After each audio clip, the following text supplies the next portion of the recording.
Honourable Members of Parliament, colleagues, my name is Pascale Allotey, Director of the Department for Sexual and Reproductive Health and Research at the World Health Organization, which includes the UN Special Programme on Human Reproduction, HRP.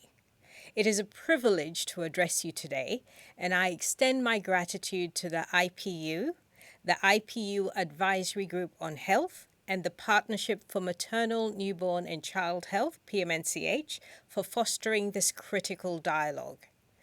Throughout history, women's health has been shaped not only by medical advancements, but also by political decisions, social norms, and gender inequalities.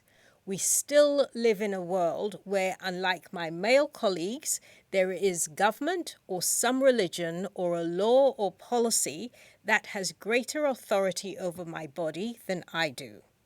Nowhere is this clearer than in sexual and reproductive health, an area where the intersection of rights, policies, and services determines the well-being and future of millions. I am delighted that IPU has taken a stand recognizing sexual and reproductive health and rights and gender equality as priorities.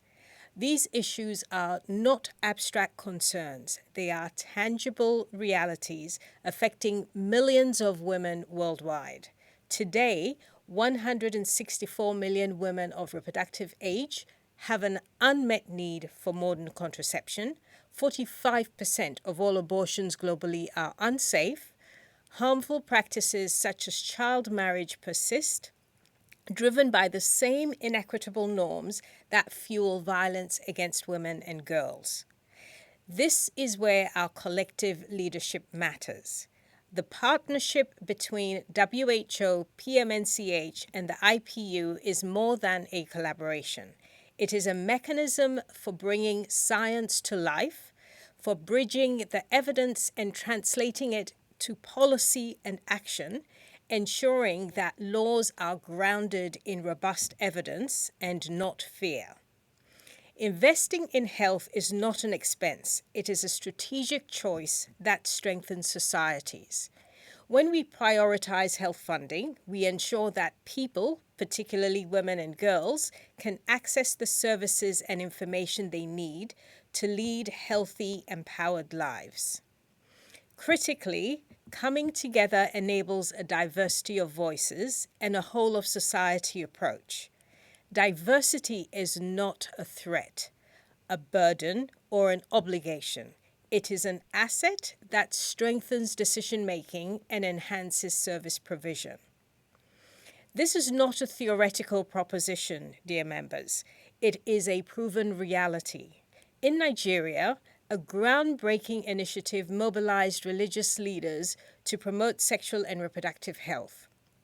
By aligning messaging with Islamic teaching, engaging congregations, delivering sermons in mosques, and utilizing radio programs, this effort transformed community attitudes. The impact was undeniable. Antenatal care coverage increased from 51% to 78%, and the use of modern family planning methods grew from 4% to 26%. This success underscores an essential truth. When we engage diverse actors, we break down barriers and we drive real change. Tomorrow, we at WHO, with several of our partners, will release a landmark report on maternal mortality. While progress has been made, we are still far from achieving the Sustainable Development Goal target of reducing maternal deaths to 70 per 100,000 live births. But there is cause for optimism. Transformative change is possible. A key example is postpartum hemorrhage, a leading cause of maternal deaths. In collaboration with partners, we have pioneered an affordable, effective protocol that reduces progression to severe bleeding by 60%. In response to this evidence, WHO has swiftly updated its clinical guidelines, trained healthcare providers, and already observed a decline in maternal deaths. This is what it means to translate science into action, a process that saves lives, protects women, and strengthens health systems. But health and well-being for women is so much more than safe motherhood. Biology is foundational, but it does not exist in isolation.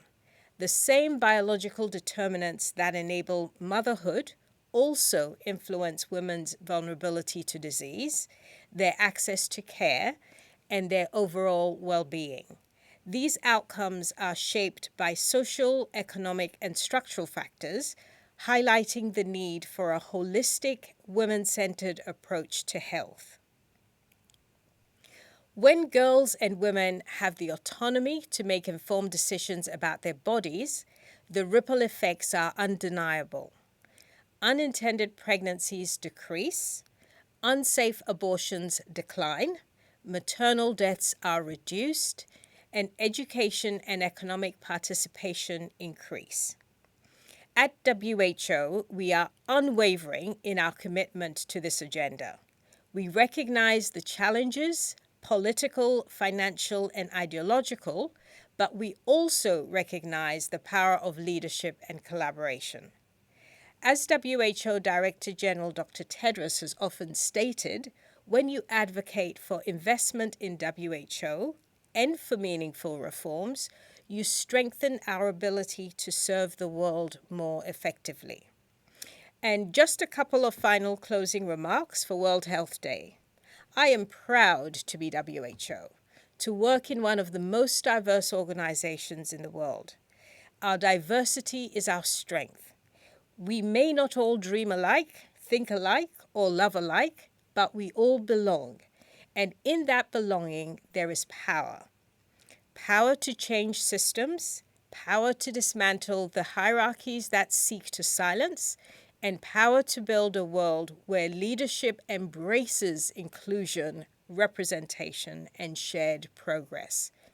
We look forward to continuing our work together with you, not just as policymakers, but as champions of a future where women, indeed every person, regardless of gender, geography, or circumstance, has the right to health, dignity, and self-determination. Thank you.